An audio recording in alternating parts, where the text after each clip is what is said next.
Hey internets, it's Jake from Mini Terrain Domain, and this is Scribes and Scrolls. This is Wow. Book 7 Under a Red Moon, Chapter 91, Heroes Feast. And I hope you didn't forget us, because it's been about, we figure somewhere between 6 and 8 weeks since we last played. Between the holidays and COVID and deciding to take the entire month of December off, not even doing the interludes that we normally do. It's been a minute, so we'll get into the game here in a couple of moments, and of course we will have a recap, because I'm not even going to give you guys a hard time for not remembering what's going on, because I had to go watch the end of the YouTube to remember what was going on. So we'll get to that in a minute. Couple quick announcements. With this game starting tonight, all of our games are back, with the exception of Mythos Investigators, which was an irregular occurring game. But our regular scheduled streams are back. Every Monday night at 8 p.m. Eastern, you can find us right here with Scribes and Scrolls, the Pathfinder 2e game. On every other Tuesday, so a week ago Tuesday, we kicked off with the return to Sky Metal Iron Gods. Now, normally we would be back in a week from tomorrow. However, we are not going to be back a week from tomorrow. We're actually going to take that week off. That's something came up that we're scheduling around. And then, so that would be in 4 weeks from tomorrow. We'll be back, or 3 weeks or something like that. We'll tell you. We'll let you know when we're going to be back. We'll give you the heads up. And then on Thursday, we kicked off season 2 premiere of our Kids on Bikes, which is now Welcome to Paradise Academy. School's in session. So you have to tune in on Thursday nights at 8:30 p.m. Eastern to see what's going on with that adventure. But for now, we're back with this one, and we're going to get going here in a moment. Take a look up over here where I'm pointing in this little corner right here up above M's head. You will see some domain tomes. This is the only time I say domain tome, and I can get away with it because that's what they're called. Every other stream, I call them domain tomes. They are not domain tomes. What's a domain tome? Domain tomes. I'm glad you asked, Cari. That didn't work. I was being smartass me from other streams. Right. Domain tomes are a way that you, the audience, can have an impact on our game. Simply by subscribing, resubscribing, gifting subs, cheering 500 bits, tipping $5. And when you do so, this will happen. There's another domain tome magically appears. Domain tomes are a way, or allow the players to spend 1 tome. They can re-roll. They can do a re-roll, or they can choose to draw a hero point card. For 3 tomes, if you would die, you're in the death and dying phase, you could use 3 tomes to avoid that death. Or you can spend 5 tomes once per player per session. That's the death one. You can spend 5 tomes to change fate. You can adjust the level of success of any one roll by 1 degree up or down. Meaning you can turn my crit into just a regular success, or you could turn your success into a crit, or a fail into a critical fail. Any of that kind of stuff. So yeah, that's how those work. A reminder that, or rather, I guess a heads up that this game, we are adults playing a game of fantasy, adventuring, and violence, so there will be graphic depictions of violence. There may be adult language and other things like that. We have safety tools in place for ourselves around the table. We know what our lines and veils are, but we want you to know, in case you're not into that kind of thing, or let you know you might hear something you don't agree with. That's okay. You are invited to show yourself out and find somewhere else to watch. And finally, as we do before every stream, I just want to remind you that you matter. Your presence on this earth makes a difference. Whether you believe it or not, it is true. Struggling is just something that happens. It's okay. It's okay to struggle. It's okay to not be okay. But you do not have to struggle alone. At any time, you can come into our chat and type !help, as I've just done. And a couple of URLs will pop up. You can check out findahelpline.com, or you can check out the growing list of resources at takethis.org. We encourage you to check out those websites, bookmark them, save them for yourself, save them for a friend, and remember, you matter. With that, Cari, what time is it? I almost forgot. It's time to find some paths, bitches. I almost forgot too. Ooh, it's time. Let's go. So, long story short, after arriving via airship, which you sort of crash landed into the desert, you wound up at the desert city of Erglin, where Teera was reunited with her tribe cousin, and Roniker. Oh my gosh, I totally forgot his name for a second. Roniker, who also has taken as a life mate, Yeltha, and his other second in command or lieutenant is Rhaegar. All three of whom Teera had spent much time growing up with. Again, keeping things kind of tight. Long story short, Roniker, now leading the tribe, apparently doesn't trust his own skills enough. He wants to bring back from the dead the old tribe leader, Garm. And he is denying Garm his true orc death by keeping his desiccated corpse in a crate. He has gotten word that here in the desert there is a mysterious frozen tomb that is a place where can be found an item called the gift of the Frostheart, I believe is what we called it, and that with that he would be able to resurrect Garm.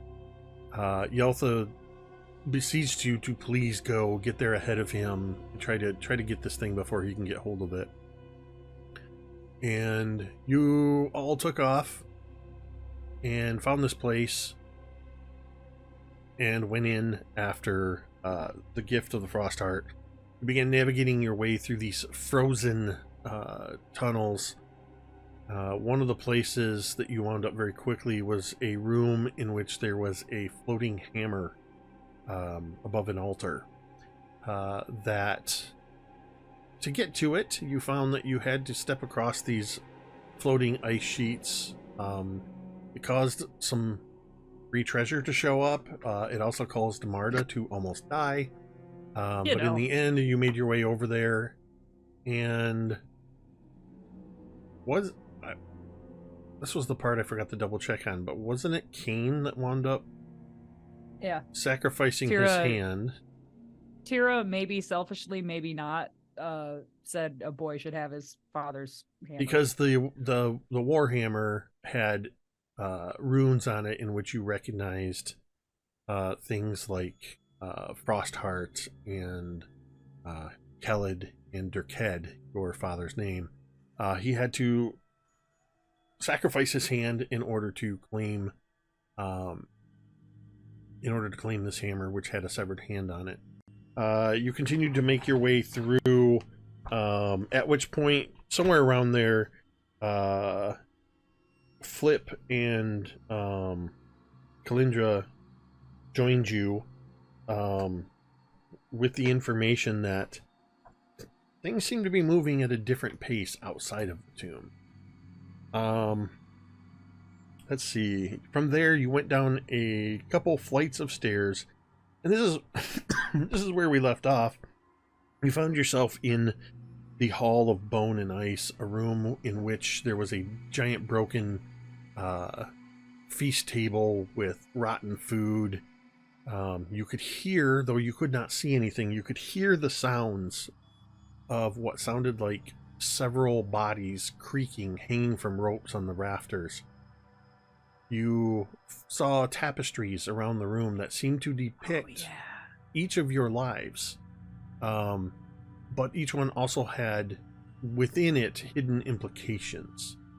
As you were viewing these, when you came around and kind of looked again, you realized that there were braziers burning in this room, and the table was no longer broken. There was a lavish feast laid out upon the table. At the head of the table was a woman who said, "We've been waiting for you."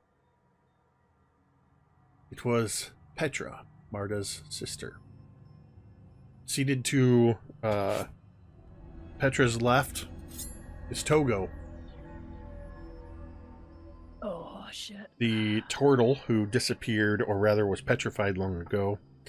To her right is Vorn, the half-orc brother of Vornush'ka, and one-time boyfriend of Teera. Yes. I don't know if they put a label on it yet. One time. Also we're seated still going steady. at the table was Dirkhead and Melina, who are Kane and Teera's parents. Vornush'ka, who is Vorn and Vornush'ka's mother. There was an empty chair. And then there were two elven people, a man and a woman, who upon their appearance, Kalindra lost her sort of bird aesthetic, losing the wings and taking on similar elven features, leading you to believe these are her parents. The food smells good. There is a rumble in your tummy, and where there were none before, several chairs have appeared, enough for Flip, Teera, Marda, Kane, Kalindra, and Vornush'ka to take a seat. Also, a quick note before we jump into the roleplay.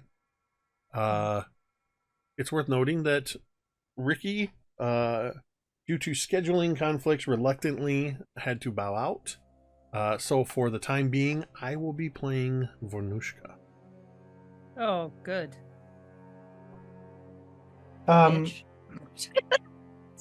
Great. This is how it's going to be from now on. Flip is going to acrobatically hop over the table, and he's going to sit in the empty seat on the other side with all of the people. Oh my god. You're Teera going to does nothing of the acrobatically kind. flip over the table? That's right. I feel like you need to roll for that. Shame there's no such acrobatics roll. Oh, wait a minute. Yes, there is. It's almost like the game was designed to make this a possibility. Acrobatics. So 34. Yeah. Damn. It's every bit as glorious as you wanted it to be. So Flip hops off the back of the chair that appears, and he flies through the air. And as he does, he sort of like his whole body is almost like it was leaning on a couch, and he's like this to all the heroes, and he's like eyeing them as he's sailing through the air, and then he's gonna settle into the chair without so much as a whisper. Jesus Christ. Teera, like, kind of almost hypnotically just walks to the table and sits across from her parents. Yeah, Marda cannot take her eyes off of Petra and is almost frozen there for a while. I think until Flip does his flip. It kind of gets Marda out of this shock. And she quickly looks away from Petra and is going to sit Near where Teera, like near Teera. Vornush'ka does not move to sit next to either her mother or her brother. Vornush'ka instead takes the seat at the opposite end of the table, at the other head of the table. As she walks over there without a word, she takes the blood axe and loudly thunk sets it next to, right at her right hand, so that it's thunks heavily on the stone floor and is leaning right there in easy grasp as she sits down. With all of you seated at the table, this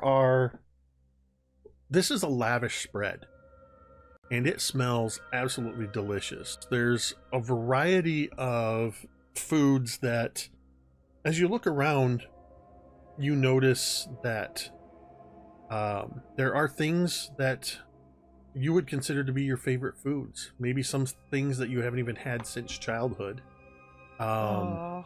There are main dishes and desserts, anything that you would desire.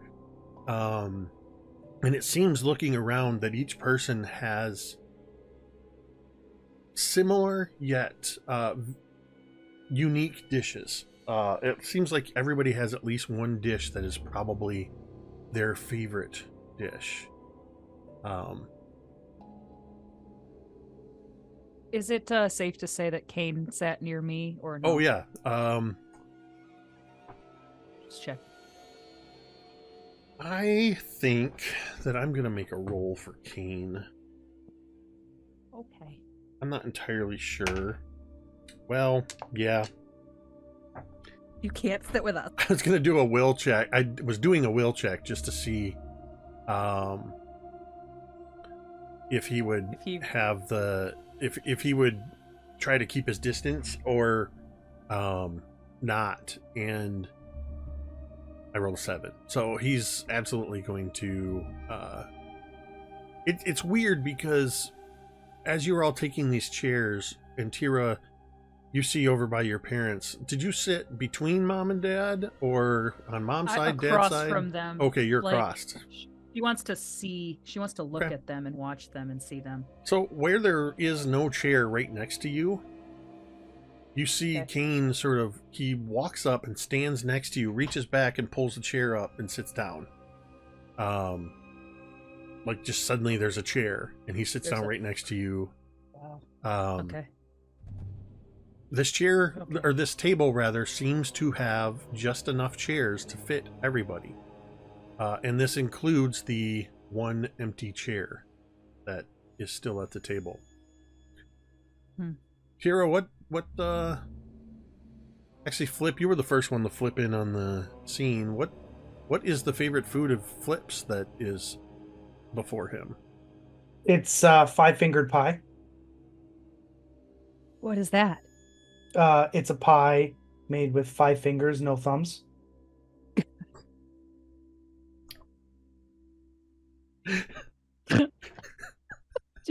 You're incredible. This is perfect for lucky to little know Jack you. Horner. Excellent. Wow. So 5-finger pies galore. Teera. It for her, it's baked apples, like with cinnamon and sugar. Her mom always made that. Marda. I would imagine it's actually something very mundane. So some type of like porridge or something that the Watercress students salad. something that the That was such a visceral response. maybe not that. Boiled dinner. Well, nothing like that. Like just something like very normal, something that maybe students would eat in like a temple or something like that. Porridge. Okay.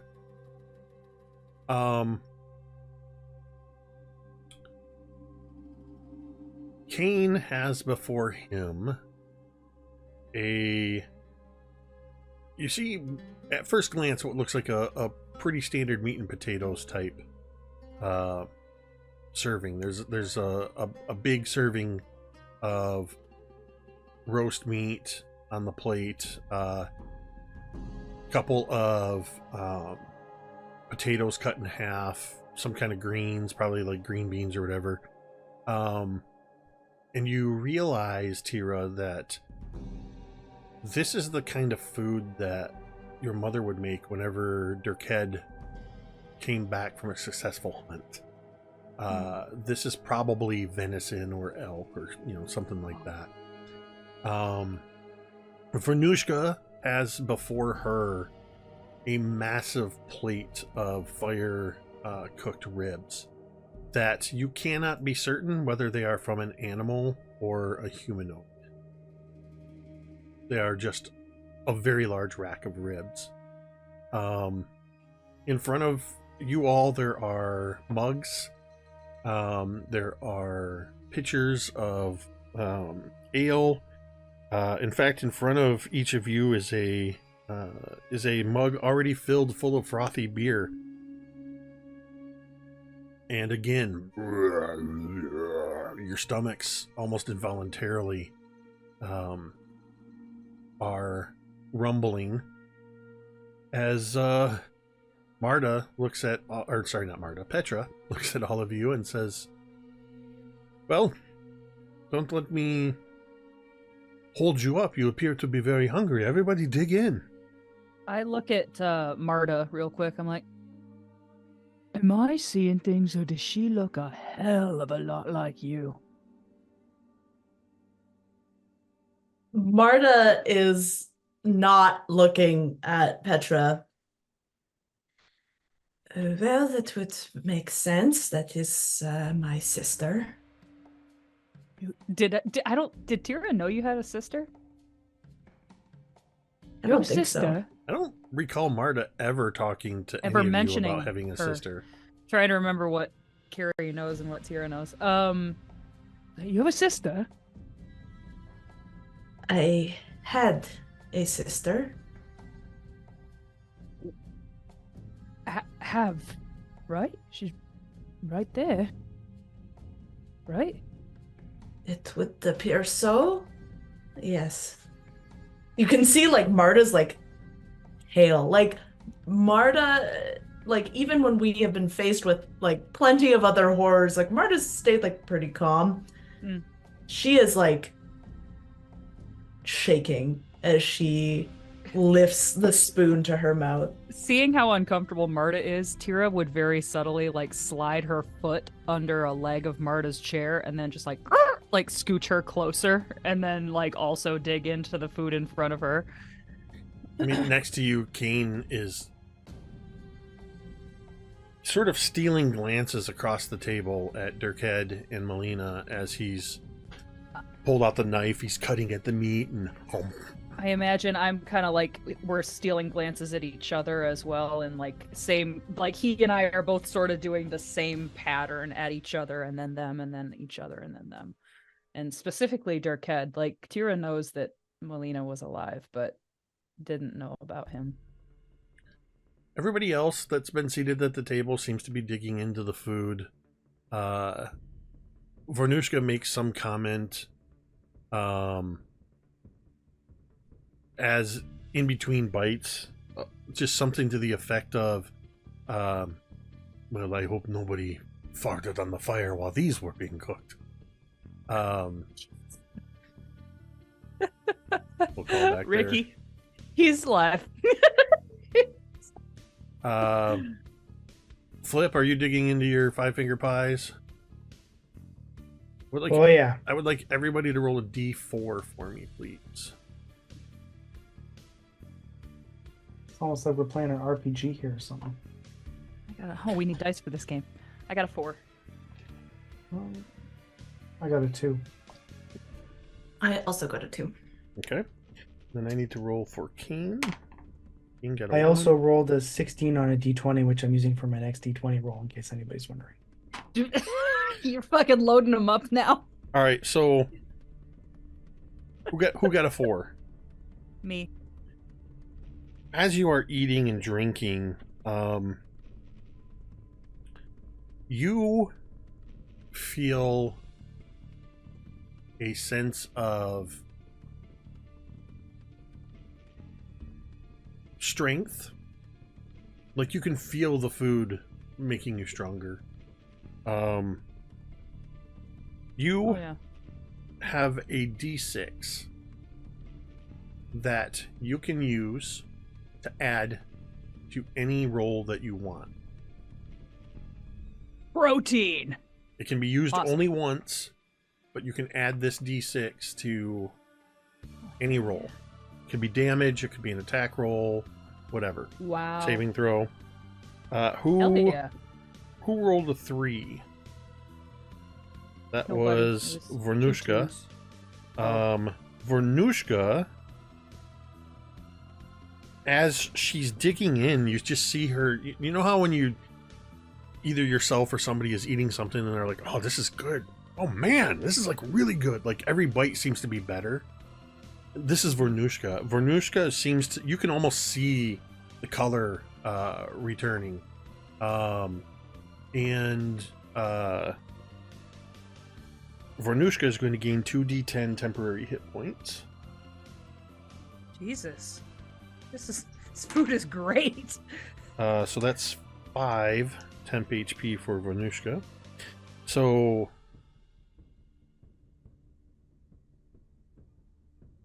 Marda and Flip, you both got a 2, correct?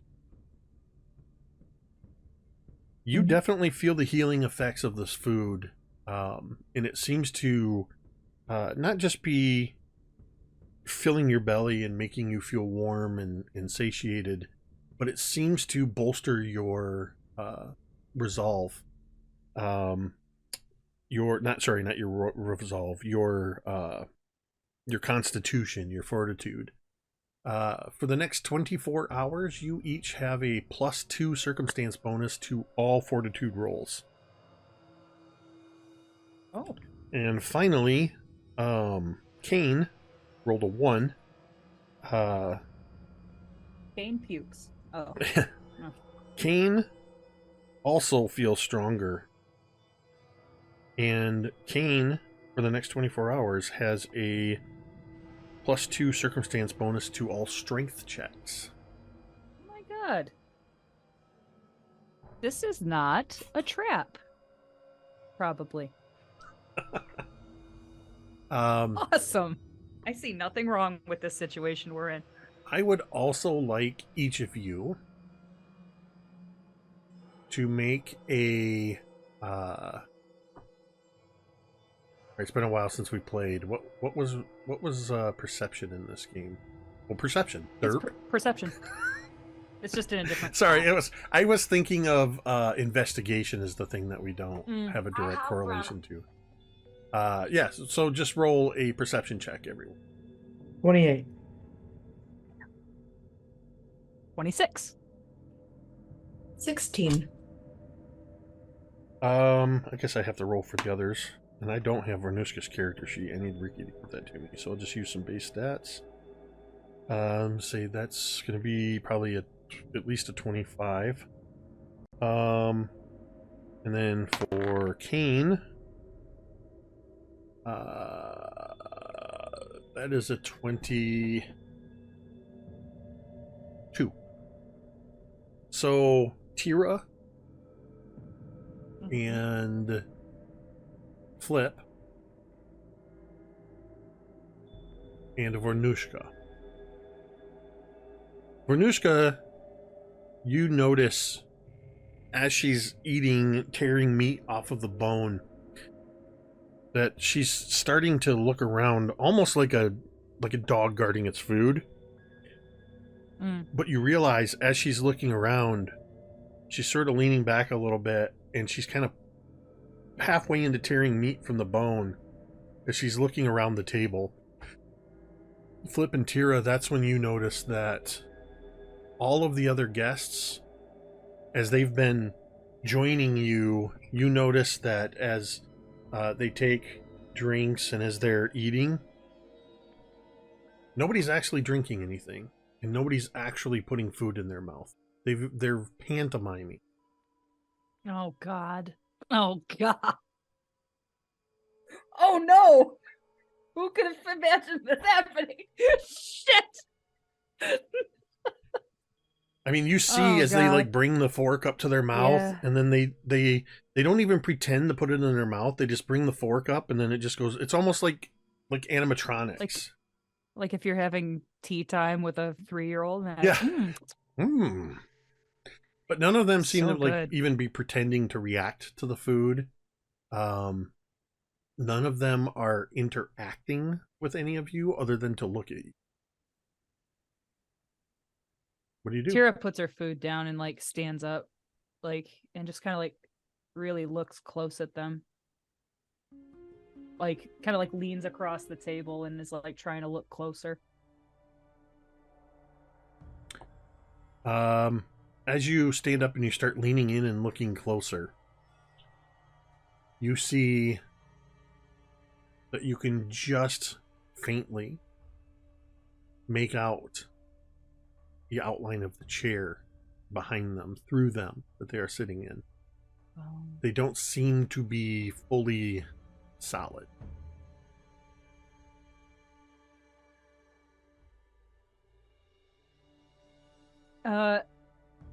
Teera for the first time would talk to her father. Be like, kind of like starting to assume this is all a ruse. She's like, "Oi, hey Dad, how are you not dead?"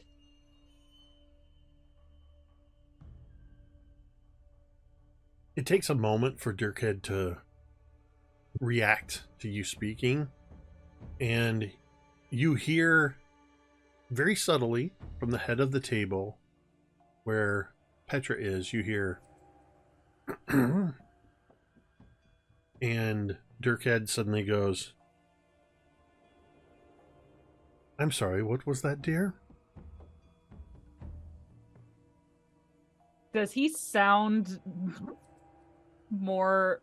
Does he sound like himself or no? Oh no, there was no hint of an accent there at all. I was gonna say. I was just or making rather, sure what that you wasn't would a hear to be fake oversight. what you would hear to be is almost a whatever the equivalent of a transatlantic accent in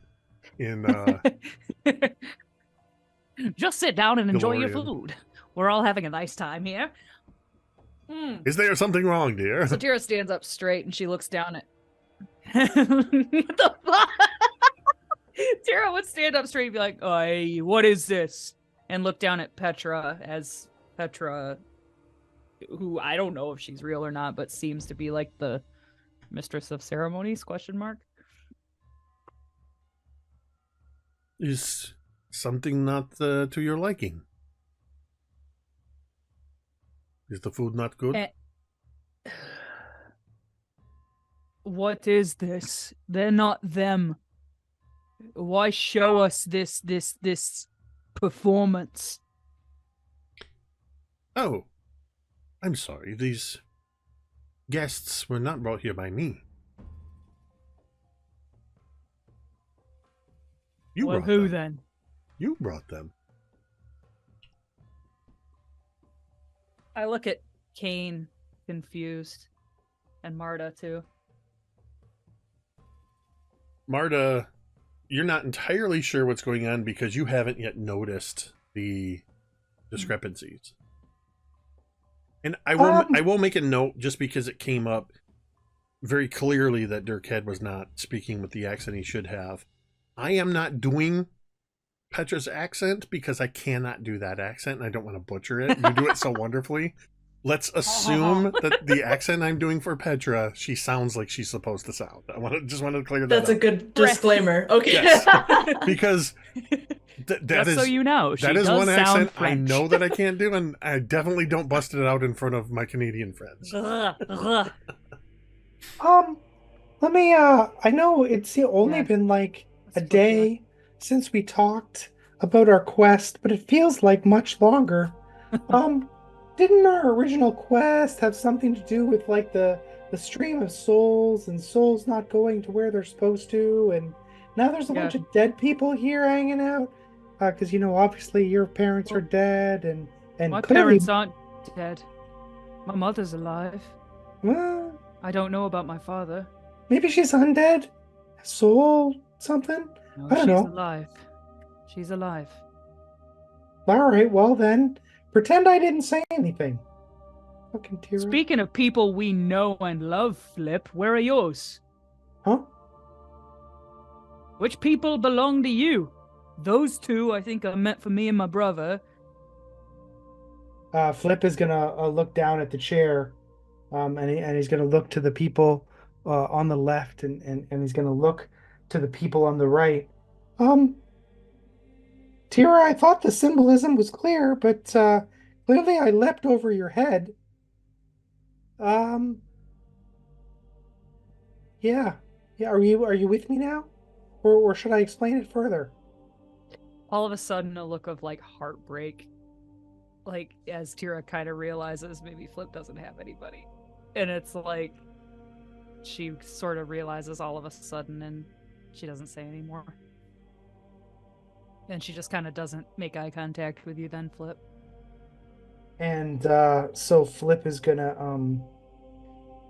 stretch, and he's gonna nibble on one of the fingers from his pie, and he's gonna glance over to Petra, and he's going to glance back at Marda.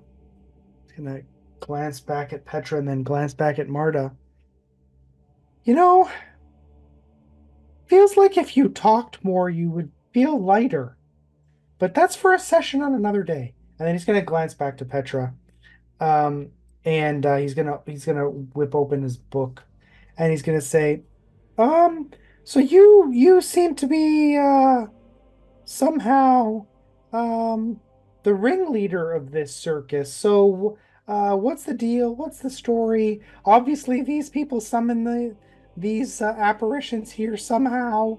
Um, why don't you just tell us so we can be on our way instead of, circuitous logic and we're going to go back and forth. You're going to say something dumb. I'm going to insult you. I'll eventually figure it out. Let's just save some time and just sort of explain why we're here. Reduce Just the cut out the narrative middleman. prologue, and let's move on to the meat, if you will, as he's nibbling on the finger. Go What he ahead said. and make your, what is it, diplomacy? I'm going to use a deception Okay. because I have something He's that not allows me nearly to as do that. confident as he seems to be. Yeah, I have lie to me. Nice. And so that will be deception. I'll roll it. Okay, yes, roll it. That is a 31. 31. That is enough for this person who has, at least Marda has identified as her sister, sits back, sort of slumps, almost defeated into her chair. You're taking all the fun out of this. It takes a lot of effort to create such a lavish feast for you. I went to great lengths to ensure that you would have a moment of respite before you continue on in your quest. In this space, I provided you the opportunity to see people whom you are thinking about, those people that you care about. Flip is going to look at Petra with an abject look of disbelief, and he's going to say, "Are you the dungeon master?" And he's going to sort of look around at the dungeon they're in, and it's going to say, "Are you the one who set the traps and are guiding us through this game? Or do you prefer game master?" Game Master. Game Master feels more appropriate in this context, even though we're technically in a dungeon. But I lean to Marda and I say, I think Flip's finally lost it. I think he's finally cracked. Yeah, I don't know what you'll he's find talking about. you'll find that all four walls are intact here. Tira's looking very like her gaze has been kind of going back and forth between Flip and Petra, and then she kind of like it keeps drifting back over to her parents. Now I do have a question, like her mother is her mother like more like the freaking Winter Witch version or more like the mom version she knew when she was a kid? When you think I imagine a little softer, warmer, when Teera thinks less about witchy. when Teera thinks about Melina now, knowing who she is, does Teera think about Melina the Frost Witch, or does she think about Melina her mother?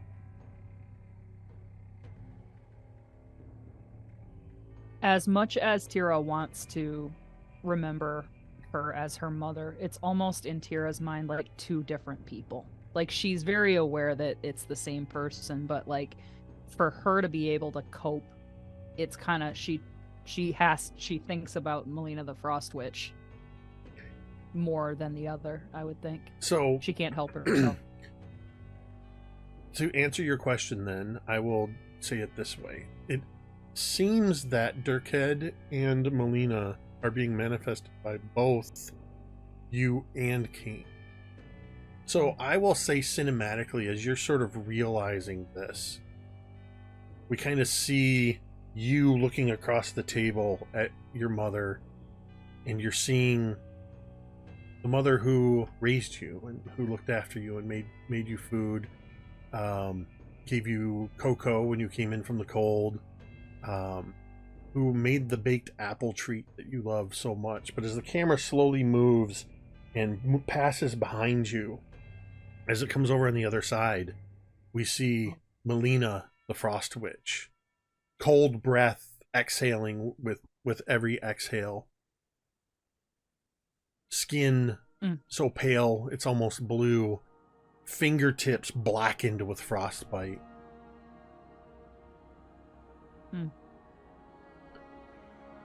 What's the matter?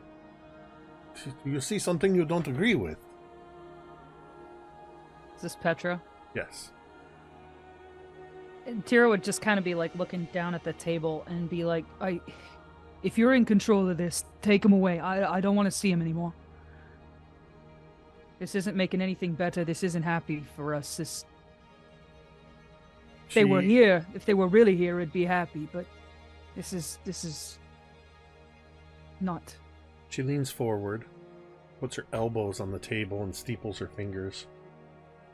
And she's staring down the table right at Marda. Do you feel the same way, sister? You are not my sister. My sister is dead.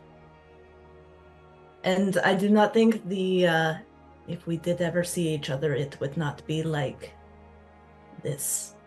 So, who are you?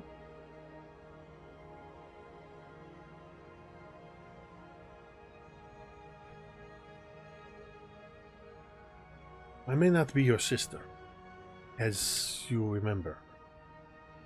Or, well, in any true sense of the word, I may not be your sister. These may not be your friends and your family. But in a way they are. Because you brought them here. With your thoughts and your manifestations. But you made that connective thread into that other world through the veil that allowed me to manifest them. You don't want to see them?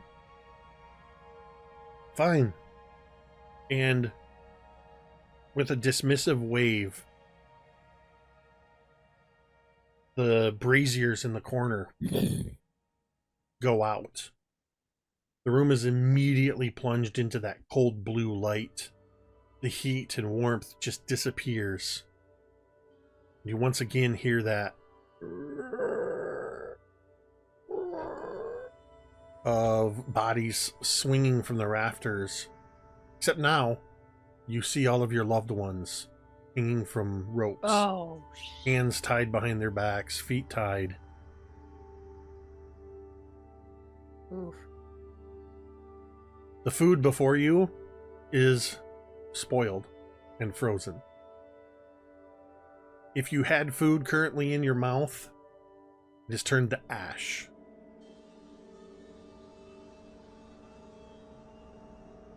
Hmm. The figure at the head of the table no longer looks exactly like your sister. Still wears your sister's face. But this figure looks like, as it stands to its feet, almost like a knight champion of a bygone era. Its helm, the mask of its helmet is flipped up, and it is Petra's face. And as it stands, you see what looked to be one of the tapestries behind it. As it stands, it's as if the back of the chair and the torn tapestry rises with it, and you realize this tapestry is risen up on this standard attached to its back like some kind of battle standard or banner. It reaches down to its side, and you hear a metallic sound as it pulls a greatsword out from under the table. I am one of the guardians of this tomb. I have been a guardian for centuries upon centuries. I was bored, and I wanted to give you some peace and comfort before I have to kill you. Teera would kind of like nod up and be like, "Is that what happened to them? You?" Every one of them is one of my trophies. But don't worry, there's room for you. And you see, one, it's no longer your family. You realize that it's like the apparitions were sort of superimposed. These are long dead frozen corpses. But there are 6 nooses waiting for you. Okay. Teera pulls out her greatsword gently in a non-initiative kind of way. Non-initiatively.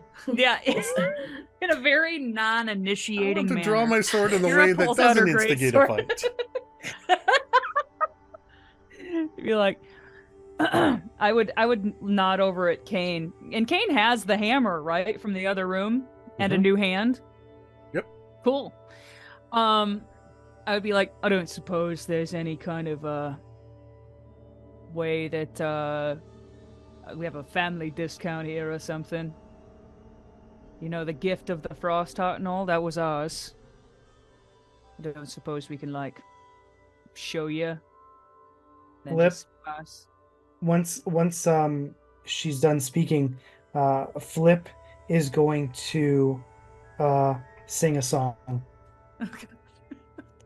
And he's going to say, it's going to start sort of slow and melodiously, like, every night in your dungeon you eat with these dead guys, then you see us here and we're alive.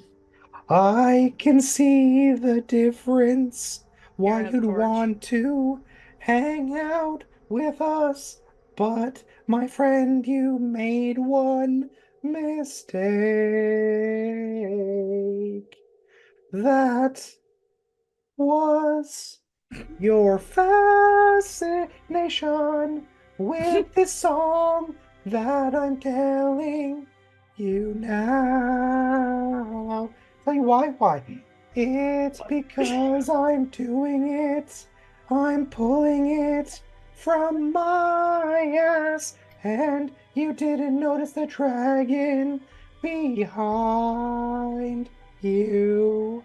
And I'm going to attempt to make a performance check to cast Summon Dragon Oh my god! Yes. while I'm singing, and he's distracted by my performance. Before you do My that, I God. need you to make a flat check for me, please. Flat check. What kind of dice? Flat check is just a straight d20 roll. There's a Okay. DC you have to beat.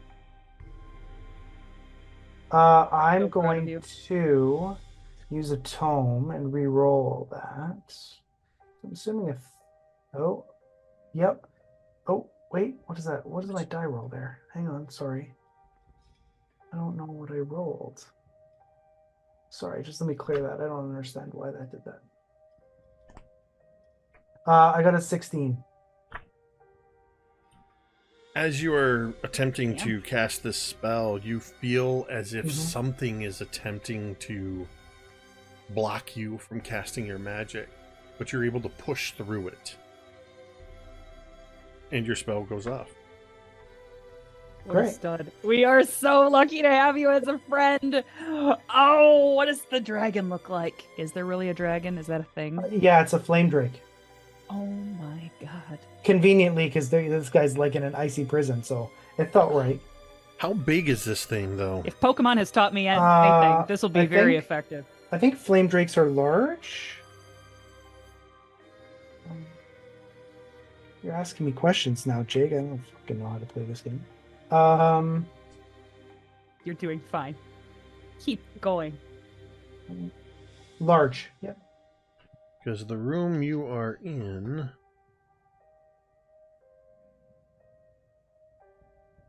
Let's just say that it's taking up the entirety of that far side of the room. Yeah, perfect.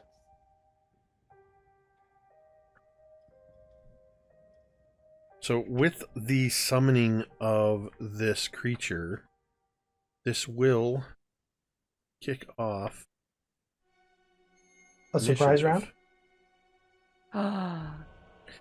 It will not be a Here we surprise go. round because while you did succeed in casting the spell, this thing was already preparing for fighting you. Sorry. It's Oh. probably because of my sword. That's why It I wanted wasn't to make as that's why I wanted to make my non-initiating. my full performance check. Oh, I well, wait, I made you make a specifically flat check. said- You didn't make a performance check.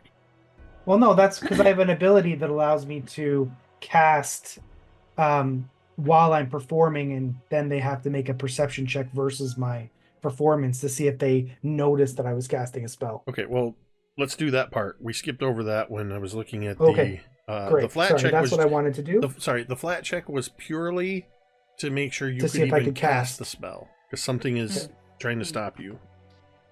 Performance is 31. And that's versus their perception. I think so. Yeah, melodious spell. Yep. My performance check is successful against an observer's perception DC.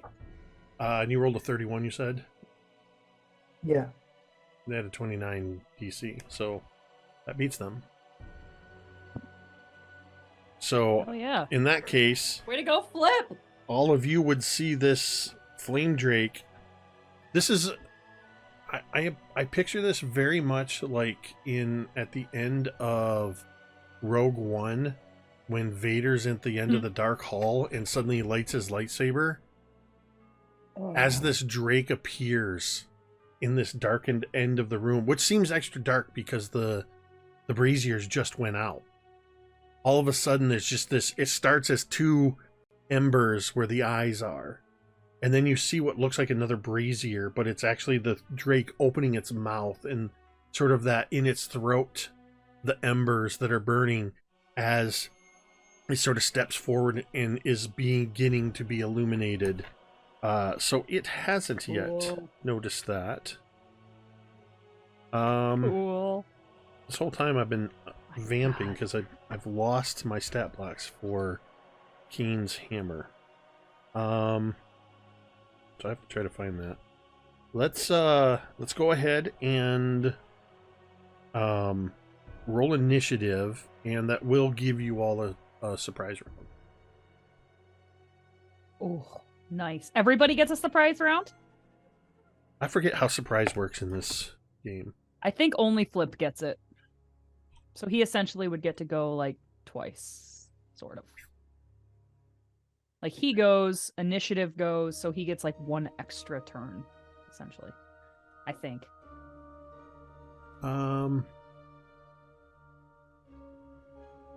Yeah, we'll do it that way until I can be extra certain on the rules.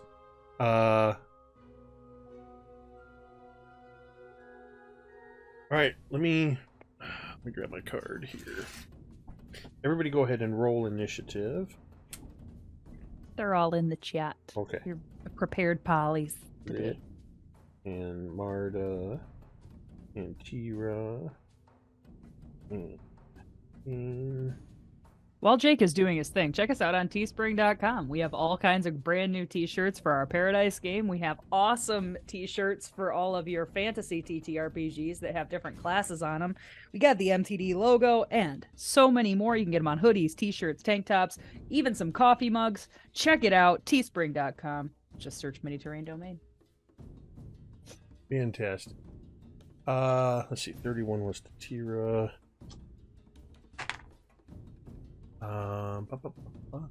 Let's see, King. Teera. Kalindra.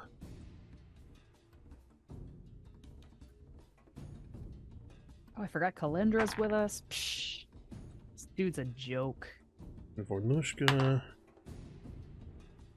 is only going to. This kind of fits because Vornush'ka is at the far end of the table. Teera is going to be first. Oh, wait. Oh. Forgot to roll for Guardian. Never happens to me. Okay, so Teera is first. The Guardian is actually second. No, sorry, Kalindra is second. Then the Guardian. Then Kane and Marda are both fourth. Vornush'ka is fifth, and Flip is last. However, Flip, you get a surprise attack. Oh, Oh, great. So the dragon will attack and is going to use Draconic Frenzy and will make 2 Fang strikes and a Tail strike. So let's see how that goes. so proud of you. Okay, 20 is 20 is the first one. 26 is the second one. 28 is the third one. Those are the hits. Yeah. They all miss. Okay. So then Flip. I guess he casts his spell. Is that what he's doing in the surprise round? Or does he do something else? Because he didn't notice that the guy was cast. So the way I'm reading it is you were able to cast the spell to summon the Flame Drake before the combat initiative started. That's what gave you this surprise round. So you are now have another full action that you can do. Or full set of actions. Makes sense. Oh, great. Okay. Well then, that being the case, I will do that, or I could do this. Decisions. He's going to hold out his hands. And he's going to say, "Don't let go!" And then he's going to cast Chromatic Ray. I need you to make that flat check Exquisite. as you go to cast a spell. I will now reveal that Flat anytime check. anybody attempts to cast a spell, you have to make a flat check.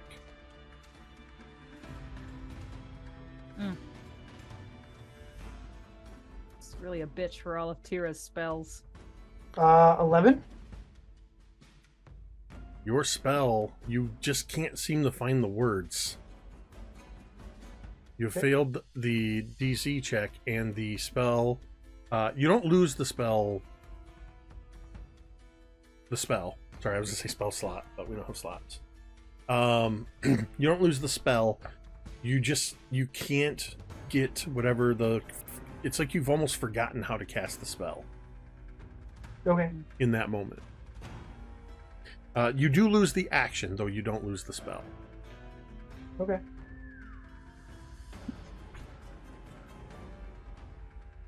That's it. All right, so that would kick us into regular order. Teera.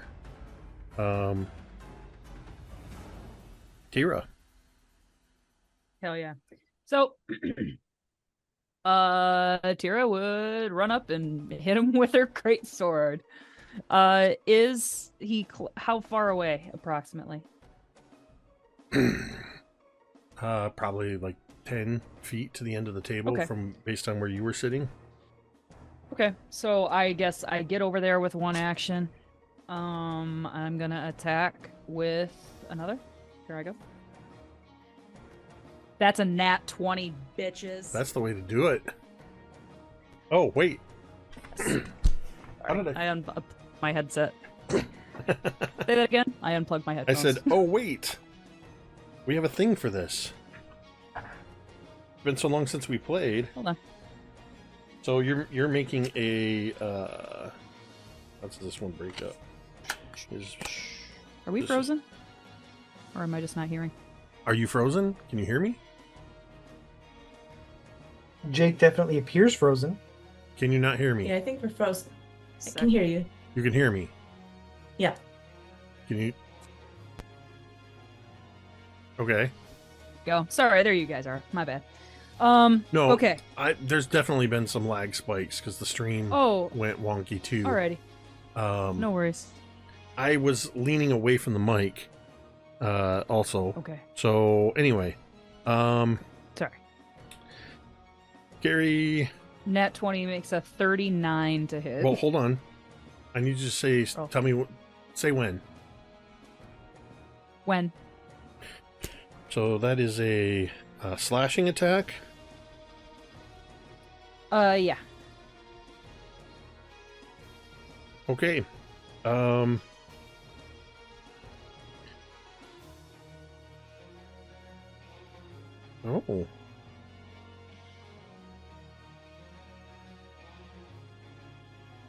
Alright, that one doesn't apply because it doesn't have a shield, so I'm going to take the next one.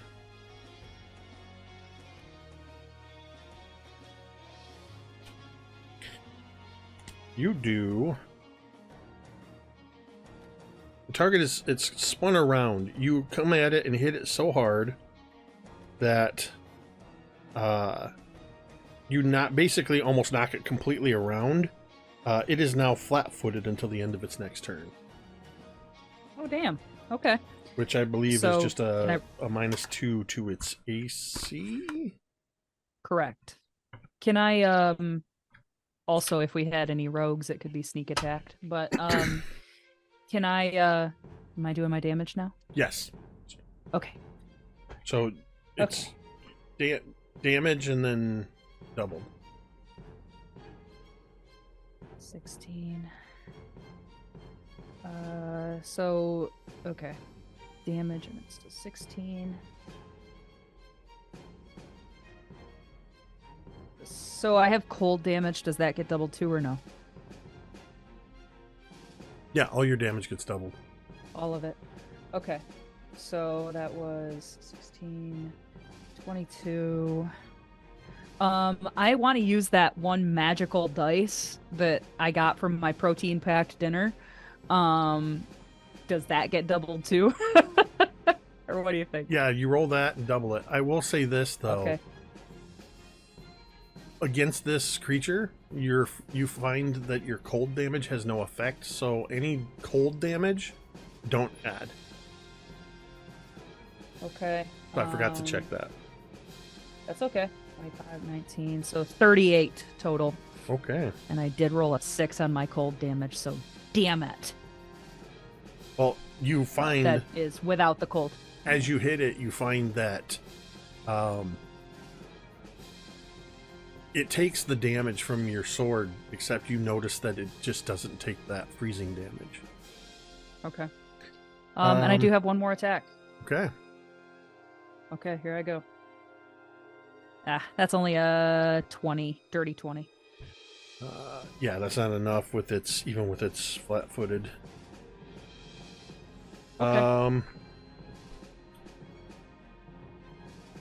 Kalindra is going to go now, and Kalindra, who still maintains this elven appearance, you notice as she kind of moves past you, Marda, I think she was probably closer to you, you can see almost freezing on her face the streaks where the tears are after seeing her parents and then having them unceremoniously ripped away from her. She is going to step forward.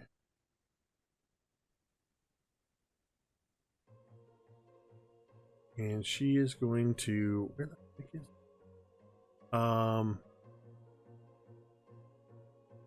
There we go.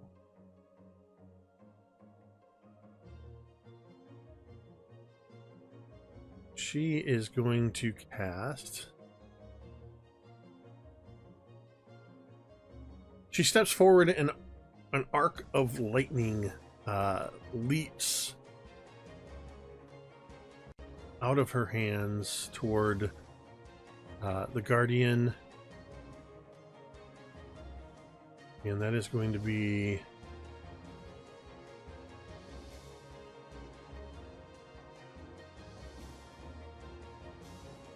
I guess I have to roll the dice. Oh yeah. That's a...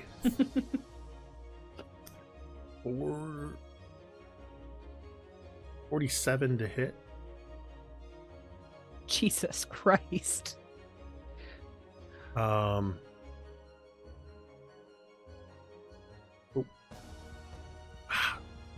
Sorry. The archive is doing this weird thing when I was trying to hover over the spell, where it was like, I don't know how to describe it, vibrating the page. Oh. Okay, spellcasting modifier. Can't have that. So as this lightning arcs from her fingers, she does 32 points of damage as the lightning arcs through, and you see as the lightning sort of arcs through this armor, the face that looks like Petra momentarily flashes to that of a skeleton, of a skull. Ooh. And that is Kalindra's turn. It took her 2 actions to do that and 1 action to sort of start moving across the room.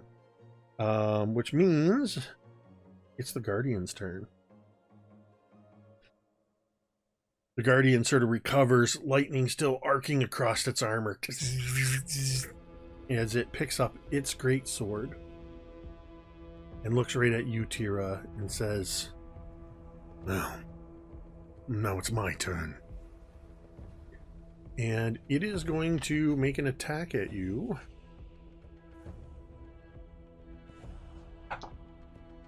That is a 29 to hit.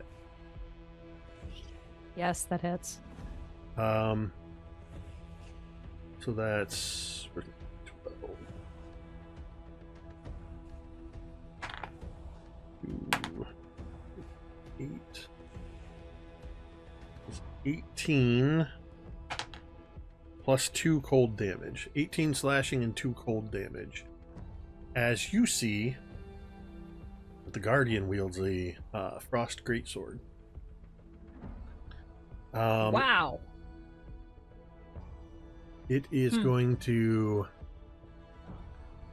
I have actually cold resistance 4, so how much cold did you say it did? 2, so that would just negate the cold damage. Yay!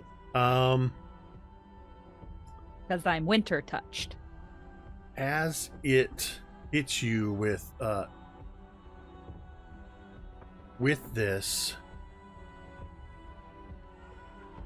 it strikes you and then removes one hand from the sword and sort of leans back and throws its hand out, and a devastating blast issues forth.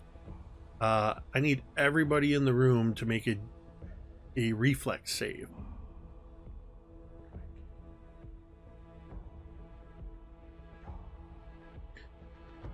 Okay. For Kane Got a 28. 19. I got a 35. Okay, and Yeah. Kane gets a 22. So, Marda, you got a what?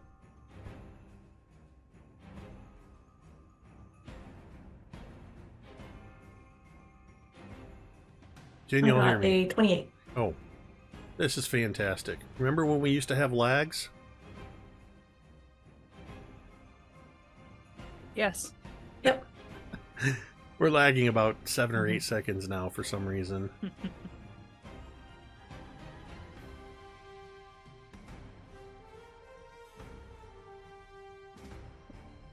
Maybe more. Fantastic. I don't know what's happening. But yes, I think we all heard you. We just didn't respond. All right. Can you hear me now?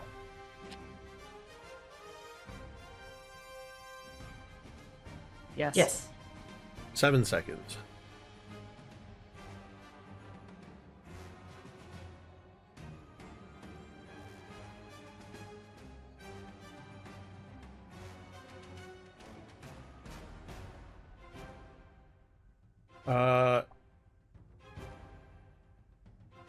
Jonathan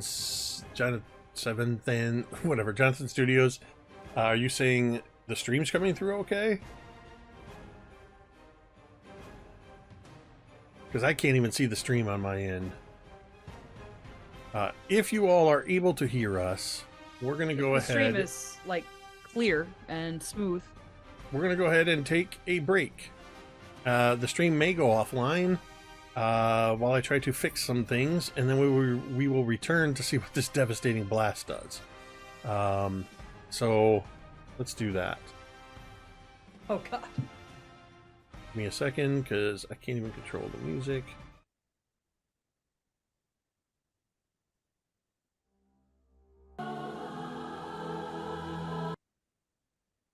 Weirdly. And we're back, I think. Hold on. Are we back? Maybe. I just want to Maybe. make sure. Yeah, I wanted to make sure I unmuted the mics. We are back. The weird thing is, because of the weird connection issue, I lost the ability to control the music, Damn. if that makes sense. Oh, wait. Oh, I got it back. I have control. It's weird the way it works. So, yeah. Internet bandwidth issues. It probably doesn't help that we've had so many snow days because of the storms, that so many people are home. And now that they don't have to go to school tomorrow, while these kids are probably up using all my bandwidth. Yeah, losers. They don't have to go to school tomorrow. Right.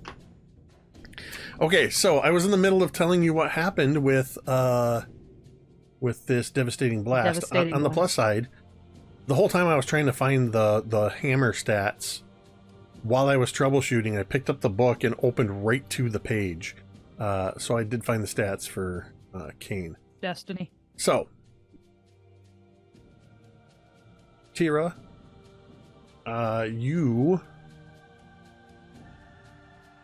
you saved. Oops.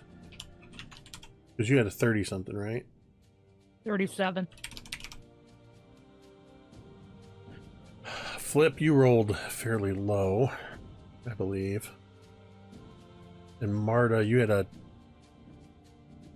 what was it, 25 or something like that? Yeah, 28. 28.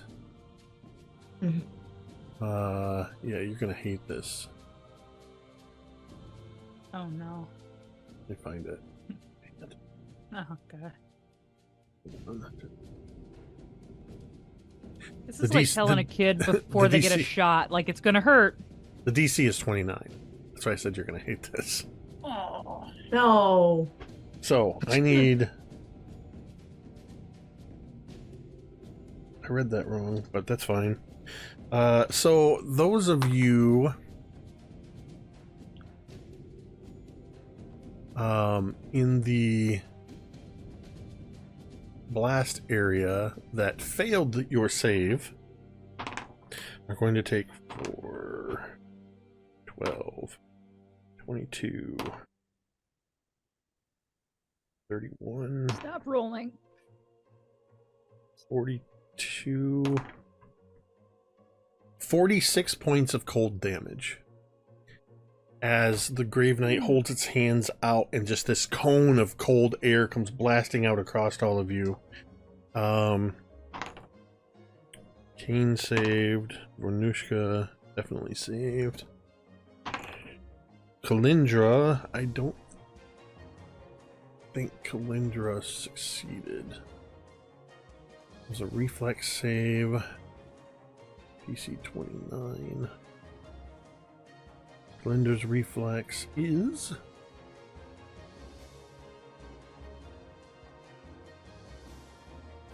Kalindra also got a 28 on a reflex save. So Kalindra also gets blasted with this cold damage. But that is the end of the Guardian's turn. Which is going to take us to both Kane and Marda.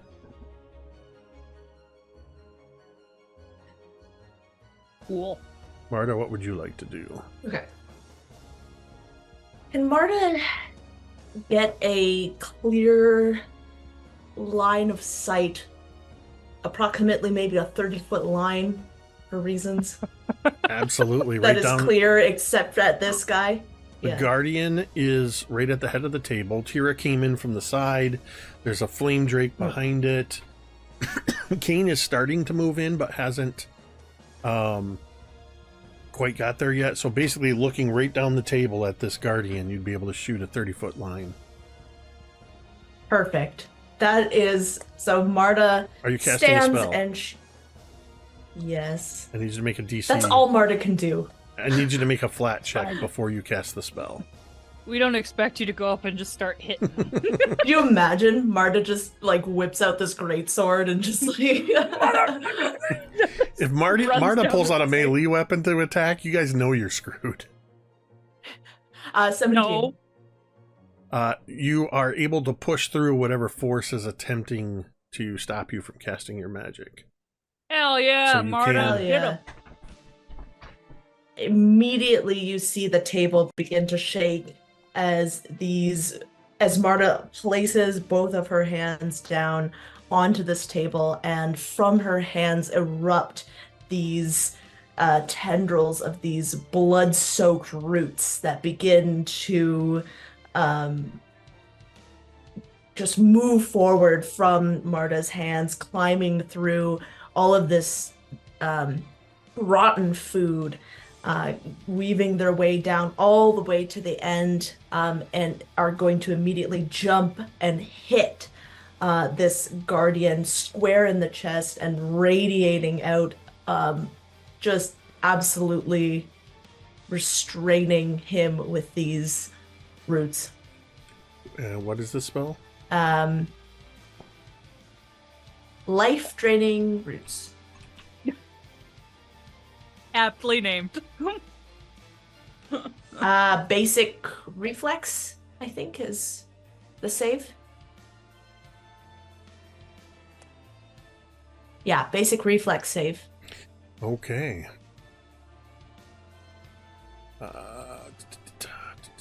Is he still flat-footed as well? Yes. Hold on. Okay, there we go.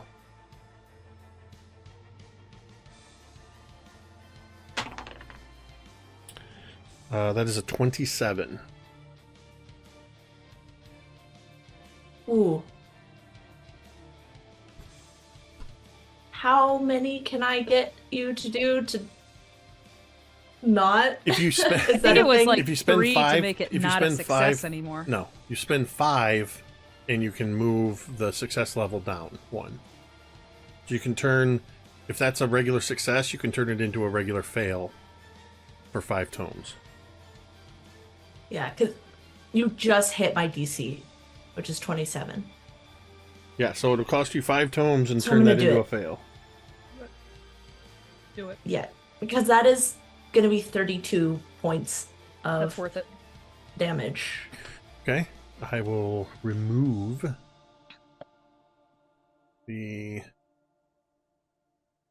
Let's see. Just put that at 10. Hell yeah, Marda. So that you said Fuck was their magic 32. blocking. Yeah. I definitely see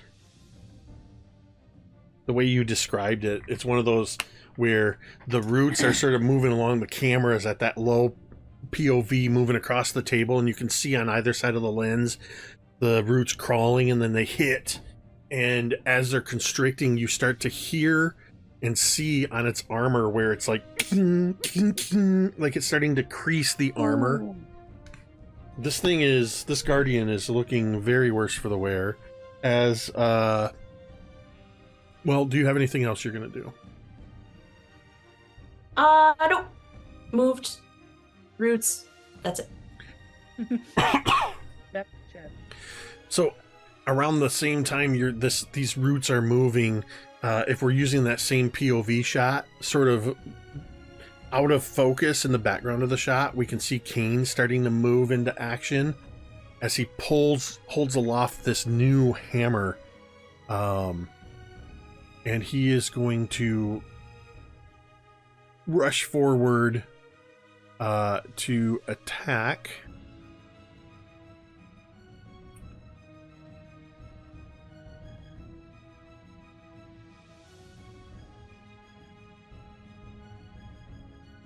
Oh. Okay. Yeah, he's going to. All right, I have to find the base weapon stuff. Okay. D20. He rolled a 5, so that's a 22 to hit on his first attack. You can see the clumsiness. It's not just a new weapon, it's a hand that's not really his own hand that's wielding the weapon. And as he swings, it kind of, you hear the whoosh past your head, Teera, as this heavy hammer swings past your head and literally takes a chunk out of the end of the table, out of this thick oak table. Oh, shit. He takes a second attack, this time, this with the -5 multi-attack penalty, is going to be a 31 to hit. Get him, Kane. This is enough to hit him. He swings the hammer around into this creature's chest.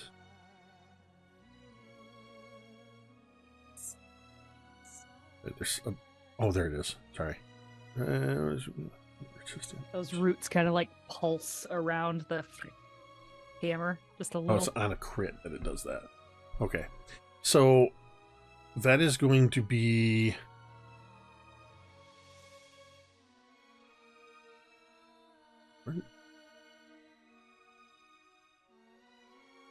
This is what happens when you start to get used to Pathfinder, and then you take a 7-week break from playing it. You got to remember how some of these things work. Right, I gotta find its base attack is the Warhammer, which is...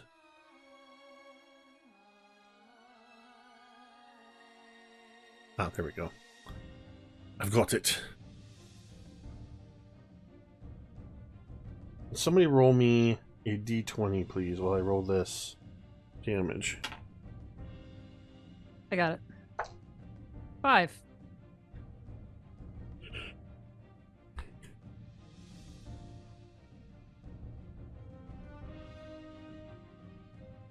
Okay, he does 8 damage to this thing. The 5 I had you roll was for the Grave Knights.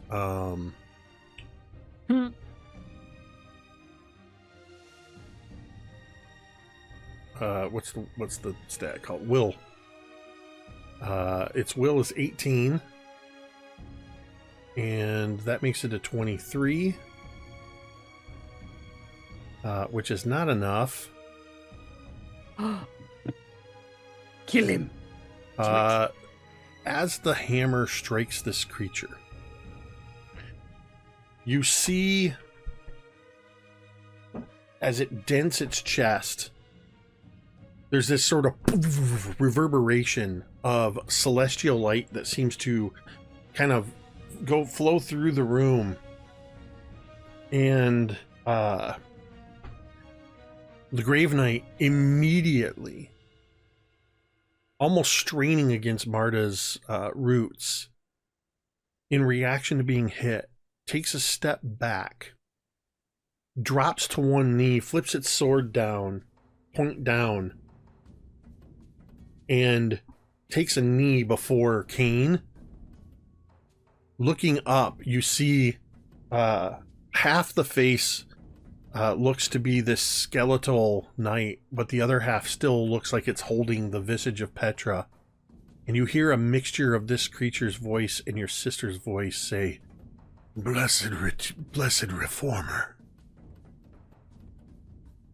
The Guardian is fascinated by Kane and the hammer, which means its attention is all on Kane. While it is fascinated,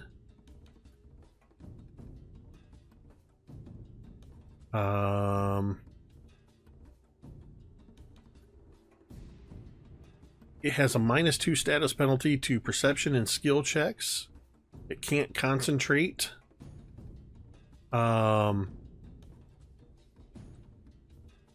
Unless it's focused on the subject that it is fascinated by.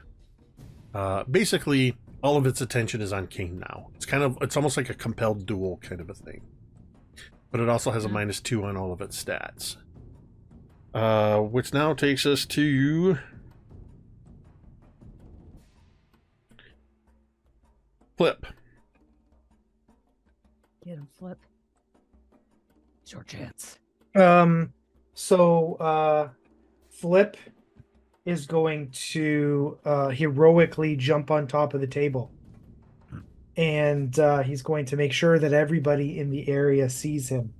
And he's going to point to Kane, and he's going to point to Marda, and he's going to point to Teera, and he's going to point to the Drake. He's going to say, even you, Bob! And he's going to say, take heart! The fear cannot be too much. And everyone gains a status bonus to attack rolls, damage rolls, and saves against fear. Thank you. And then he is going to cast... Oh, wait, I guess I have to roll a check for that. I'm assuming I know 17 makes it, so that's good. Right? Yep. Great. Yeah, I'll tell you. And then I'll tell you because yeah. it's going to pertain for the next 24 hours, which is going to be more or less the remainder of your time in the tomb. Because you ate the food, spellcasters have to make a flat DC 15 check before you can cast a spell, or you lose the action but not the spell. And I'll tell you, Teera, barbarians also have to make this check before they can rage. Oh, good thing I'm not raging. Right. And then okay. And then what's this? What is this other thing that I was going to do? This embarrassment of whatever bard. Okay, boom. That does nothing, so there's no point in wasting that. So I'm going to cast that. Okay, so +1. Does 34 hit? It does. Okay. Ooh, nice. Hell yeah. Are you fucking kidding me? The D4 froze. I don't know what it rolled. Just a moment.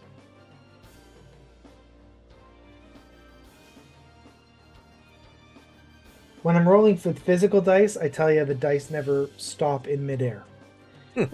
Damn. Mine do, usually, but it's just mine, I guess.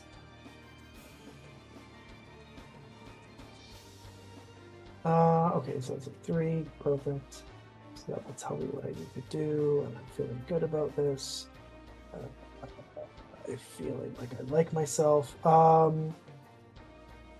Is it immune to electricity damage? Let's see. Nope. Great. So it takes 50. Oh my god. Takes how much? As the 50. As Flip points 51. Flip points and says, "Suck it, Petra." What can I ask, please, what the spell is that you cast? Chromatic ray. Just need to check something on it. I'm so proud of you. Keen. I like Well myself. Probably why you rolled so Okay. well. Confidence matters. If you can dream it, you can do it. Shoot for the moon. Even if you miss, you'll land among the stars. This is some inspirational shit right now. I'm The uplifted, Guardian I'm is. engaged. I'm inspired. What does this chromatic ray look like? You You said it was It looks like a- electricity. Yeah, it looks like a small dot of white hot energy that just sort of floats nonchalantly through the air, and then as soon as it touches the Guardian, it explodes and traps him in a prison of electrical arcing. Awesome.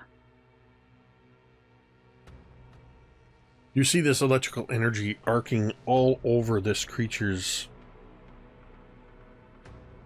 through its armor, going into the armor, coming out the arms, moving, dancing across its body. There's little more than one eye, like this, just this section of the head now, and one eye that it retains the look of Petra, Ugh. as it is in very bad shape. If you are done, Flip. What about Bob the Fire Drake? Oh yeah, Bob the Fire Drake gets to go. Oh my god, Bob. All right, so let's see. First, he's gonna try the bite. I know If that's Bob gonna... gets the kill shot, I'm gonna be so pissed. You know what? I'm gonna re-roll that. Use a tome. Okay. Does 31 hit? 31 does hit. Okay. So one claw or one bite. Okay, so 32 is gonna hit definitely then. So let's see. Fire Drake. Okay. Sorry, somehow I lost the window. Fire Drake.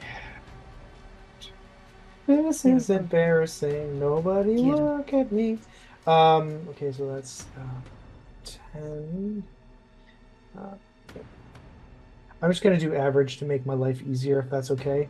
So that's 10 plus 9, 19 plus 7, 26. So 26 piercing bludgeoning damage plus 1, 3, 4 fire. Does it take extra from fire?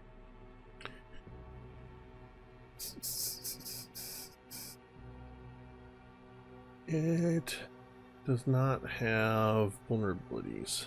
Seems like it. Okay, so then 3 damage from fire. So 10, 19, 26, 29 total from Bob. This thing, this guardian seems to almost ragdoll as this can you guys hear me? Yes. Okay. So right now my Zoom completely froze. It starts to ragdoll as the Drake is biting into it, the fire arcing across its body, and the whole time it can just keep its eyes on Cain and the hammer. It is barely clinging to life. Teera, it is your Awesome. turn. So being right there, I'm gonna try to hit him. Here I go. I shit you not. That's another nat 20. I swear to God. That's fucking awesome. That's Okay, the we way to believe. do it. I know. I know. Alrighty, here I go. That's 13. Ooh, 22. No cold damage, she said. 22 plus 4 is 26. Double is 51. 51 ouchie hitty damage. Please. Well, your crit effect won't matter.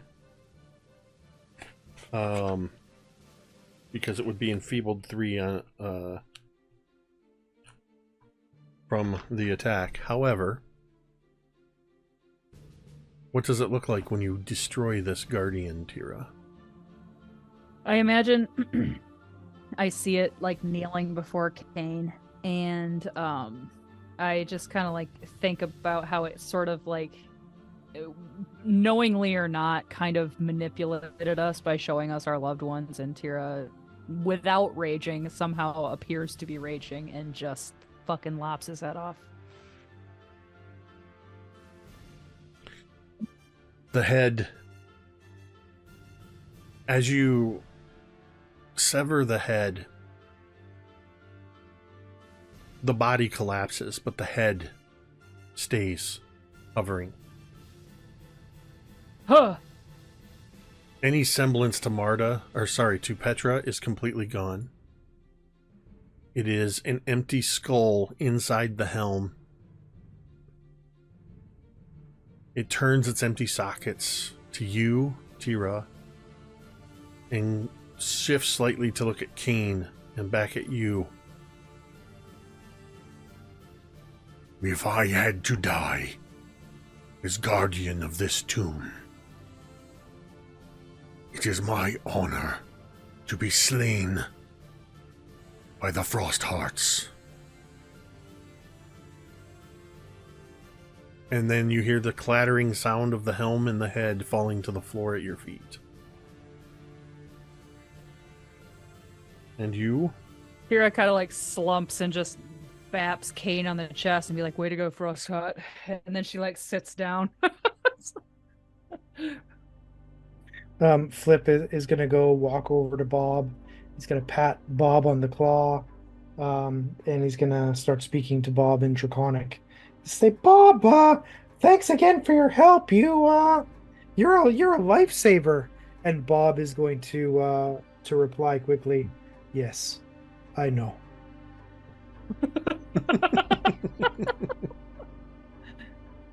That's awesome. And Flip is then going to say, "How's the wife and kids?" "Yes, wife, still hot."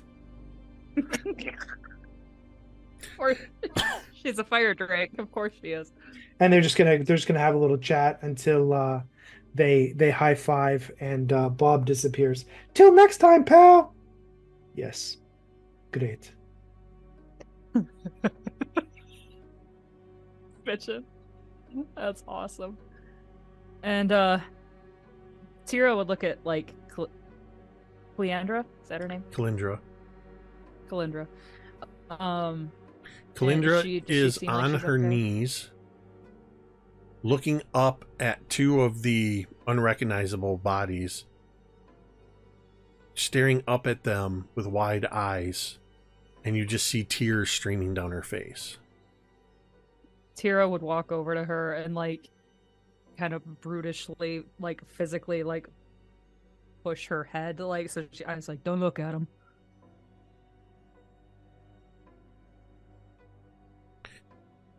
She lets you turn her head away. She looks up at you from the floor. I know it wasn't them, but I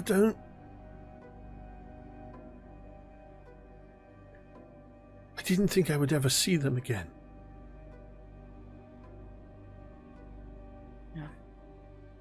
I understand. It was definitely very weird. Just try to not think about it. Are your people, like the people that were here, are your people dead too, like Marda's? Those were my mother and father. They were killed. That is why I am the last of the cloud dragons. Mm.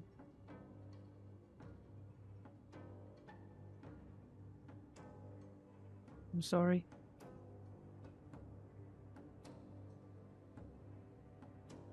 It was a shock is all. I thought maybe I had somehow got them back. I should have known better.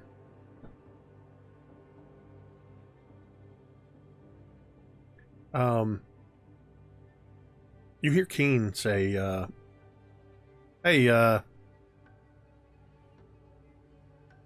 anybody seen Vornush'ka?"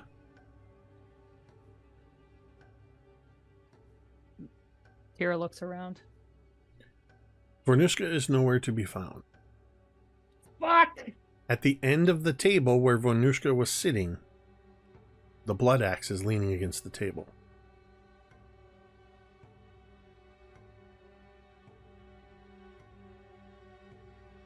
Marda's gonna look at it. Just gonna look. Well, we No should touch. probably bring this along with us because she's probably gonna want it. Like, Teera would walk up to it and be like, "Should we take it with us?" Don't touch it yet. Marda wants to cast sus vibes. Sus away. Make a sus check. By all means. Yeah. Like an arcana or something. I would say either, I think the way we've done it before was it was either Arcana or occult. Occultism, religion, Oh, perhaps. wait here. I have a card that has the features of the blood axe written on it, and I couldn't find it. Oh my god. Got lucky and found it right away. So, yeah, just make a occult or Arcana check. Oh, 32. Ooh. Oh. Wow. So I will tell you it passed. What are you attempting to discern with this check? Just how it relates to Vornush'ka suddenly not being there, and also, yeah, just trying to suss out what's going on. I think because you had previously established a connection with this blood axe and had a lengthy conversation with it, Vague threats. you recognize the voice that you hear in your head. You should try drawing a picture on parchment. It'll last longer. Sassy today. Very snarky axe. Where is, and I think Marta's gonna try and say this in her head as opposed to out loud, but where is Vornush'ka? Where has she gone?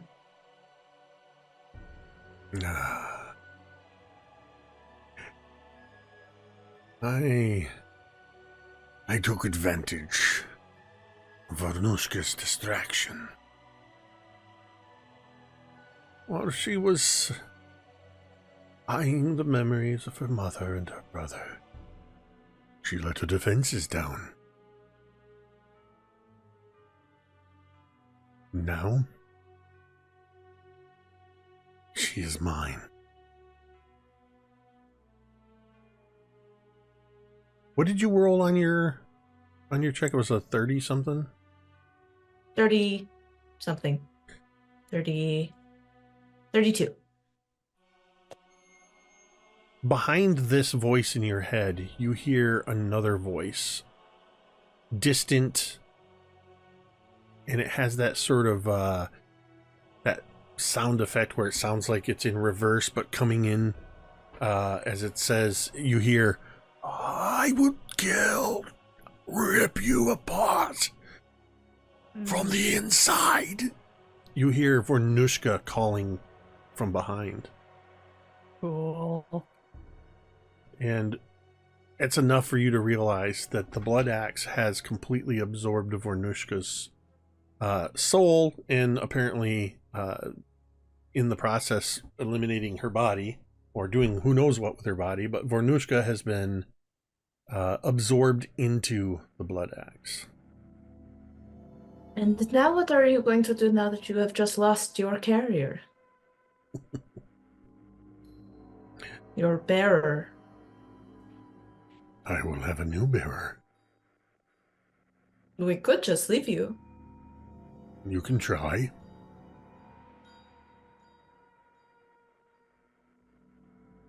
Teera would tap you on the shoulder, Marda, and be like, "Are you having a staring contest with it or something?" Is something like that. Vornush'ka is inside the axe. I'm sure the blonde one would love to carry me. Can I take it? No. Yes. Marta not? says like very quickly. Marta, you And I just think hear, immediately yes. Marta, without thinking, is gonna grab the axe. Okay. Before, like, just, yeah. Oh no. This is probably worse. Oh, I just need to double check Marta this. can handle it. This isn't her first Sure, it'll be fine. cursed object she's held. You grab Surely. hold of the blood axe, and the moment you grab hold of it, you see a rune on the handle light up, and it glows in this sort of arcane, that arcane blue, and immediately turns red. And you see as several thorns pierce your hand, coming out the back of your hand and through your fingers where you're holding onto the axe. And you will take...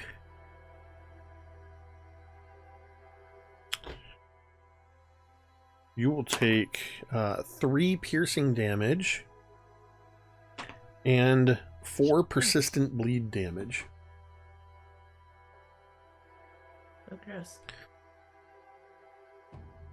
Marda, what the fuck? You could barely even lift that thing. The blood, anybody that's looking at Marda and you see the blood coming from her Yeah. hand, Ugh. it only momentarily starts to drip down, and then you watch as it's absorbed up her hand, up into the axe, climbing the handle and being absorbed by the axe. Your blood is delicious. Don't be gross, Marta says as she like. Make, Ew. I would like you to make a will save. Oh, shit. Oh no. Come on. Oh, God. Oh, God. We shouldn't have. 28. You shouldn't have dismissed Bob.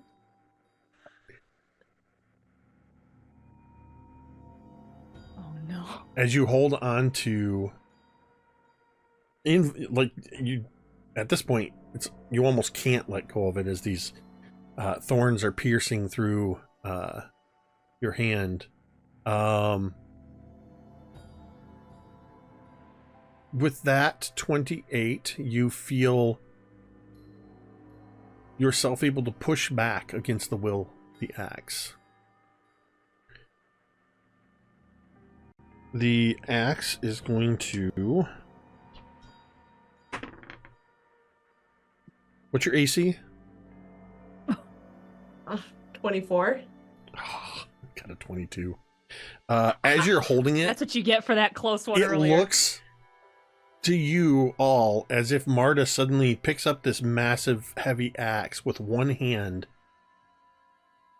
It almost looks like Marda loses balance, but Marda, you know the axe is using your hand to wield it, and it takes a swing at you and just misses and embeds in the table. Marda, make another will save, please.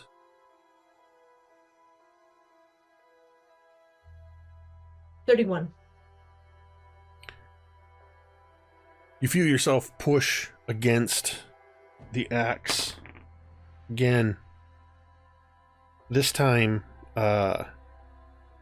it gets a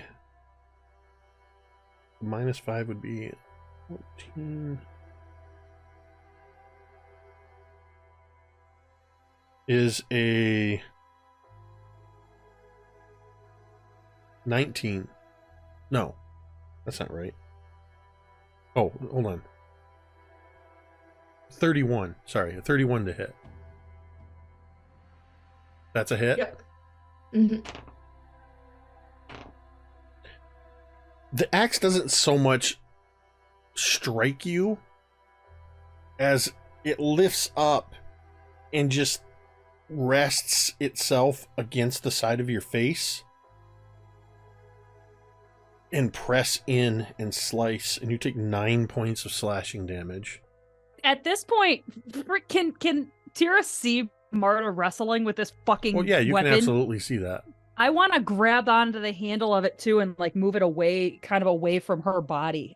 We both have a hand on it. Marta, make one final will save. As Teera, I want you to make a reflex save. Or reflex, just reflex save. 29. I got a 32.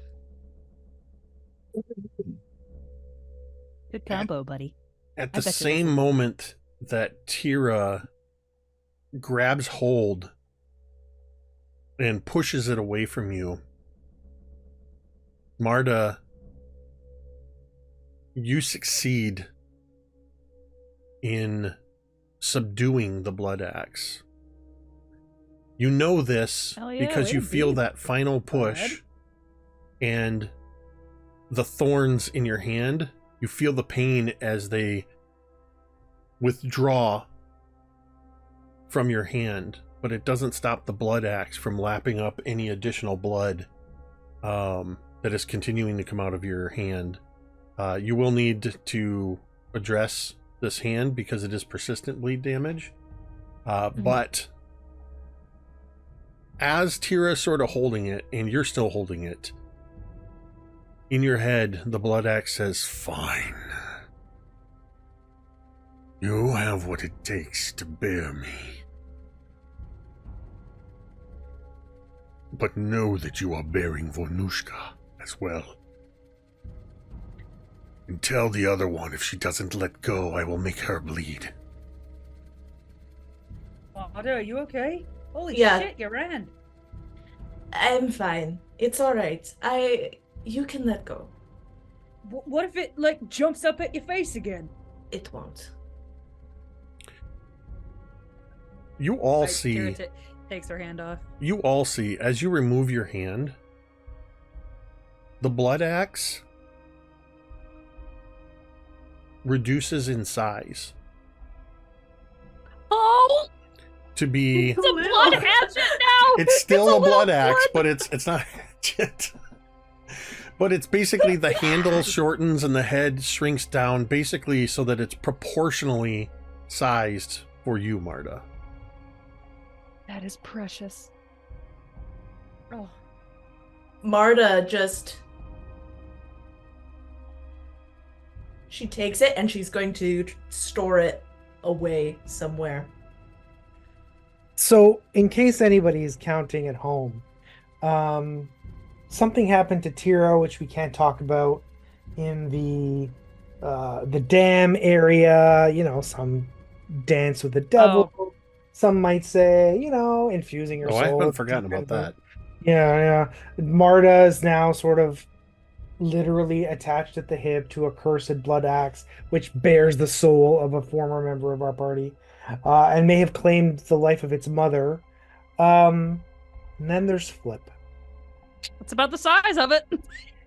Flip, who writes beautiful ballads, and yeah. And then Making the right decisions. there's Flip. So, and then there's Flip. there is... you guys are all now alone in this room. The Guardians defeated.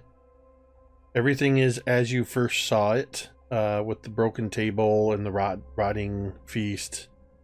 You still maintain the benefits you got from the feast. There is a set of stairs in the southeast corner that lead down into a hall. And there is a frosty mist coming. Like, as you're looking in, you see the stairs where they descend, and it seems to descend into a low-hanging mist. Like, you can occasionally see the floor, but it's very clearly there's a frosty mist down there. Is your intention to stick around, hang out in this room to rest up a little bit? I mean, or continue on? Marda wants I to need deal the with her rest. hand. yeah, I need some ouchies to take care of. Is Teera really hurt? If I had to put a number on it, I'd say I'm about 114 out of 152 hurt. A solid D. Okay. Marda is going to cast heal on you. Thank you. Oh my god. So you heal 2d8 plus 16. Do I roll that or do you? I can. Thanks. We should probably take a rest, because I Marda. don't know about... Sorry. Marta, roll that DC 15 check to cast that healing spell. You can continue, Flip. Sorry. I was just going to say, does anybody else feel like we need to rest? Because I feel like a perfect 10. Very proud of you. I'm very proud of you, Flip, but I need a rest desperately. That's literally... Sometimes I feel like you and I don't communicate effectively because, Teera, sometimes I feel like you don't have your listening ears on. I think you're too focused on your talking mouth and not focused enough on your listening ears. What did Perhaps- you say? You said you were feeling a 10 out of 10. I said we should rest because I'm feeling like a perfect 10.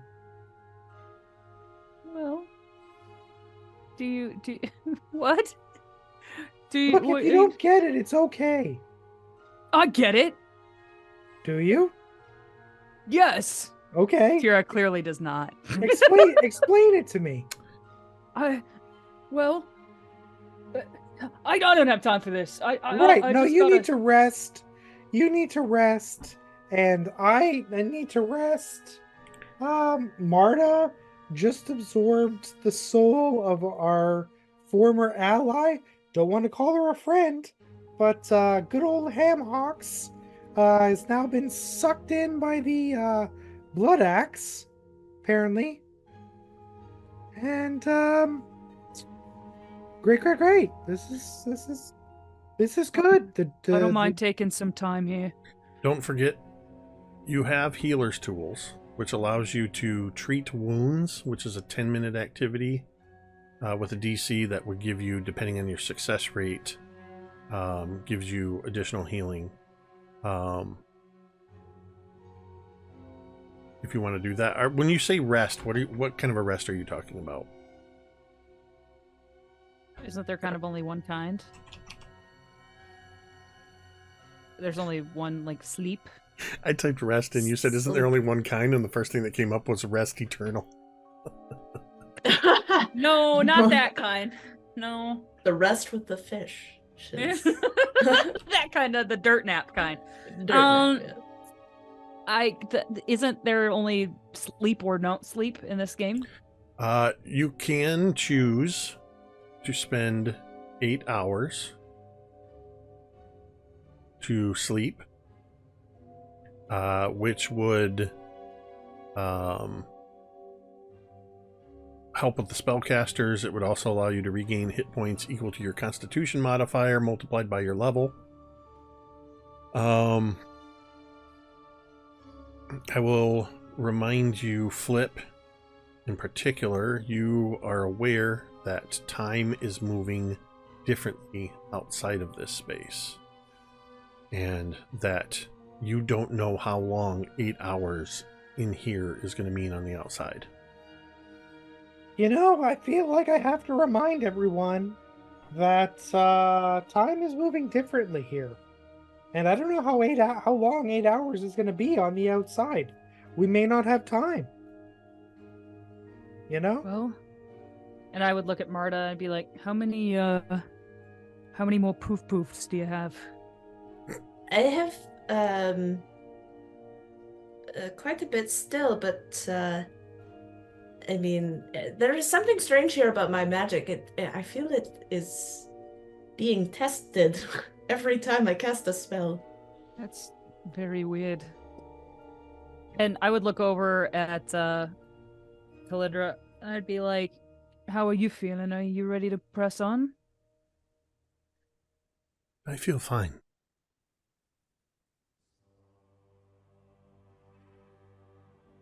Perhaps we should press on.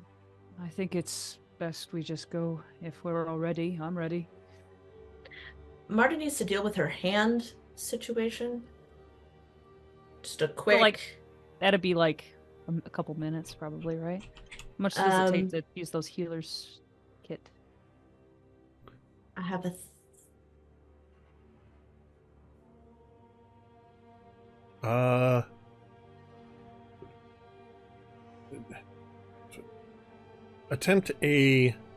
make a DC 15 flat check.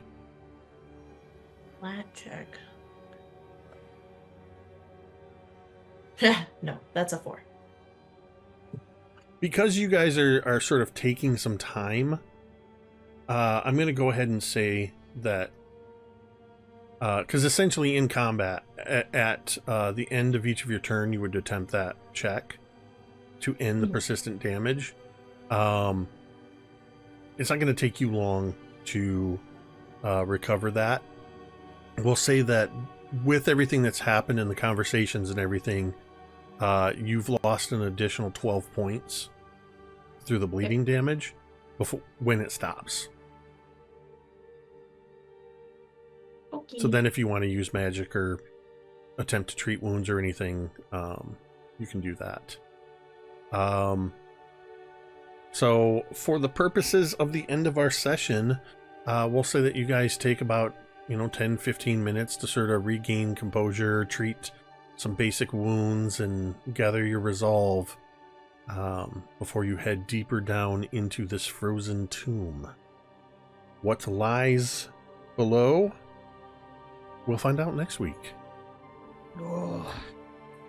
All right, Secrets. we had some technical hiccups, and I think you guys were all doing fantastic. I'm a little rusty around the edges with Pathfinder, not playing it for so long.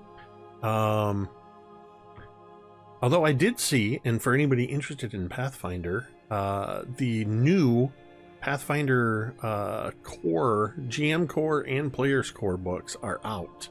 I haven't picked them up yet, and I think in the next month or two, the new Bestiary core is coming out. It's still technically Pathfinder 2e, but they've refined some of their rules, and we'll continue playing the way we are until I have my hands on those books and can take in the new rules. But it's worth mentioning for Pathfinder fans that the new rule sets, or I guess you'd consider it almost like they've been calling it Redux, excuse me, so it's like a special edition. Thank you, everybody. This was awesome. Yay! Nice job, guys. I didn't know until the fight broke out how I was going to deal with Vornush'ka. And then I remembered a couple things from conversations with Ricky. And I knew, Marda, that you had a prior connection to the axe. I didn't know that you were going to attempt to wield it, but I love the tiny blood axe now. I think it's the best. I think it's extra hilarious because we just had a conversation about if Marda pulls out a melee weapon, you know that it's trouble. We did. But that has a whole new meaning now. It's awesome. Everybody else is in trouble now. Yeah. We will be back next week with another session on Monday at 8 p.m. Eastern, every Monday at 8 p.m. Eastern, for Scribes and Scrolls, our Pathfinder 2e campaign. In about 3 weeks, we should be expected to return on Tuesday, that Tuesday, whatever it is. But we'll keep you updated on that. But for our every other Tuesday night game, Sky Metal Iron Gods, and of course on Thursday is episode 2 of second season of our Paradise, Michigan. Welcome to Paradise Academy Kids on Bikes game, where you can once again find Cari and M along with some other friends as they navigate the wonders of high school and middle school in a strange town in 1985. Thank you to everybody who tuned in. A special thank you to Mel the Honeybee, who raided us a couple hours ago, and looks like some of the raiders stuck around, and other people that are joining us. Thank you. Just know that we greatly appreciate seeing you here in the audience. I love seeing people in chat, or just knowing that you're out there watching. If you're somebody that likes to lurk, you don't participate in chat, hey, that's okay. We appreciate you all the same. Or if you're watching later on the VOD, we hope you enjoy our little game. We have fun playing it, and I like that we can make it available for others to enjoy it vicariously through us. So also, I just have to say a tremendous thank you, as always, to these amazing players. It's been, what, like we said, like 7 weeks or something like that since since we all last played this game. So it's good to be back. In just a moment, before I say our final outro, we haven't done this in a while. We're going to throw a raid over to our friend Dr. Faust Painting Clinic, who's doing some mini painting. So stick around for a few moments as we send that raid over there. But yeah, as a way of heading out, I just got to say a huge thank you, as always, to Gary, Cari, and M, without whom this would just be me talking to myself for a couple hours. With that, we're going to go ahead and end this stream the same way we end every stream, and you can say it with me if you want. Mitadar. Da-da-da-da-da-da.